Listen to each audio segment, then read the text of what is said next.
BPSC TRE 3.0 की counselling से संबंधित अभी अगर हम बात करें तो जो भी वीडियोस हम अपलोड कर रहे हैं उसमें लगातार ये सवाल पूछा जा रहा है कि जो डिस्ट्रिक्ट अलॉटमेंट है यानी कि जिले के आवंटन को लेकर के बात करें तो वह कब तक होगा। दूसरी चीज़, सबसे बड़ी चीज़ इंपॉर्टेंट वो ये है कि 16 दिसंबर से क्या काउंसलिंग की प्रक्रिया हो पाएगी, क्योंकि आज 12 दिसंबर 2024 की डेट है। यहाँ पर परीक्षा परिणाम की बात करें तो काफ़ी दिन निकल चुका है। जब हम अनाउंसमेंट की बात करें आपके काउंसलिंग की डेट को लेकर के तो वह भी बहुत पहले हो चुका है। लेकिन अभी तक बीपीएससी के द्वारा जब हम वाटरमार्क डॉक्यूमेंट को डाउनलोड करने की बात करें, डिस्ट्रिक्ट अलॉटमेंट की बात करें, यहाँ पर 16 दिसंबर से बाकी जो प्रक्रिया होनी है उसको लेकर के बात करें तो कोई चर्चा नहीं है। इसी के संबंध में बात करेंगे। यहाँ पर ध्यान दीजिएगा कि दो इम्पॉर्टेंट चीज़ें हैं। पहली चीज़, क्या सात समय आपका 16 दिसंबर से काउंसलिंग प्रक्रिया शुरू हो पाएगी, तो इसका जो आधार है वो ये है कि आपको हम बताना चाहेंगे जो हेड टीचर हैं, हेड टीचर और हेड मास्टर, यहाँ पर परीक्षा हुई थी और बीपीएससी ने ही वो परीक्षा कंडक्ट करवाया था।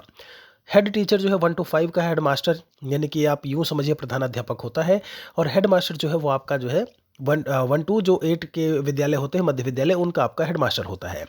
अब हेड टीचर और हेड मास्टर की काउंसलिंग को लेकर के बात करें तो प्रक्रिया चल रही है, उनका काउंसलिंग प्रोसेस जो है वो चल रहा है। और आपको मैं बता दूं, कल एक पत्र में मैंने आपको बताया था, दिखाया था कि जो नियुक्तियां की गई हैं, जो काउंसलिंग के समय डॉक्यूमेंट की जांच में जो पैसे मांगे जा रहे थे, उनमें जो जिन भी क्लर्क की बात करें, डेटा एंट्री ऑपरेटर की बात करें, जिनकी नियुक्तियां की गई हैं, उनकी नियुक्ति सक्षमता परीक्षा 2 जिन्होंने पास की, जिन्होंने हेड मास्टर हेड टीचर की परीक्षा पास की, जिन्होंने टीआरई 3 की परीक्षा पास की, उन सभी की काउंसलिंग का है। मतलब कहने का ये है, ये आधार मैं इसलिए इतनी चीज़ें बता रहा हूँ कि 16 दिसंबर से आपके काउंसलिंग की प्रक्रिया जो है वो शुरू होगी। अब यहाँ पर एक चीज़ आपको ये ध्यान रखने की ज़रूरत है, मैंने कहा डीबी में समय पहुँचने में होगी दिक्कत, तो अदर स्टेट की जो भी हैं उनको समस्या होने वाली है। अब मान लीजिए 16 से उनकी काउंसलिंग है और ऐसे में अभी 14 को 15 को बताया जाए तो वो वहाँ से कैसे टिकट करा के और बिहार में आकर के पहुँचेंगे, तो ये कोई नई बात नहीं है शिक्षा विभाग के लिए। क्योंकि मैं आपको बता दूं, जिस तरीके से टीआरई 1 में केवल 2 दिन का समय दिया गया था और 2 दिन में ही शुरू हो गया था काउंसलिंग, तो ऐसे में सभी लोग कहीं ना कहीं उस दिन नहीं पहुंचे। जैसे 18 को रिजल्ट आया, 18 अक्टूबर 2023 को, 20 से काउंसलिंग शुरू हुई, जो 20 को नहीं पहुंचे 21, 22, 23, 24 को पहुंचे। ऐसे में मेरी ही काउंसलिंग, हम अपनी काउंसलिंग को लेकर के बात करें तो 20 अक्टूबर पहले दिन थी, लेकिन हम 25 को जाकर के काउंसलिंग करवाए थे। तो कहने का मतलब ये है कि अपने हिसाब से टिकट नहीं मिल रहा है, बहुत सारी चीज़ें हैं, दिक्कतें होने वाली हैं। तो ऐसे में अब कहीं ना कहीं बीपीएससी को आगे का प्रोसेस है, शिक्षा विभाग के साथ में जो भी आगे का प्रोसेस है वो बता देना चाहिए।